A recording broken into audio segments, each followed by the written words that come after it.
Donald Trump described anti-fascist and anti-racist demonstrators who converged on Boston as anti-police agitators on Saturday, in a tweet that seemed destined to revive the still simmering controversy over his remarks equating the far right and anti-Nazis in Charlottesville last weekend.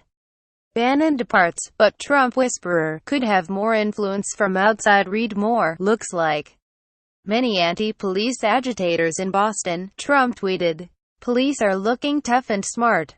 Thank you, but he later seemed to back the right to demonstrate, posting, "Our great country has been divided for decades. Sometimes you need protest in order to heal." Ever before, he added, "I want to applaud the many protesters in Boston who are speaking out against bigotry and hate. Our country will soon come together as one." An estimated 40,000 left-wing counter-protesters, including various Black Lives Matter groups and activist group violence in Boston, marched through the city to historic Boston Common, dwarfing a small group of conservatives holding a free speech rally. Many gathered near a bandstand abandoned by conservatives who delivered a series of speeches. Boston Free Speech, a conservative activist group that organized the midday event, had publicly distanced themselves from the neo-Nazis, white supremacists and others who fomented violence in Charlottesville on the 12th of August.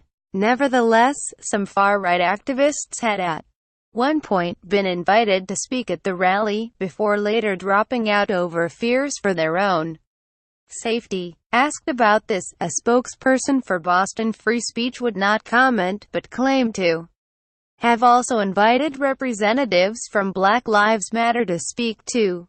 Activist Vida James, 34, said of the president's initial tweet, Donald Trump spewed hate speech in his campaign, emboldened white supremacists, and here in Boston we have police protecting white supremacists, she added. The government and the police are actors of institutional racism, as we see with police brutality and Trump's defense of the same brutality. So the tweet doesn't surprise me. Another counter-protester, who gave his name only as Paul, told The Guardian, "Well, he is not wrong. Our generation has been radicalized by police murdering people of color.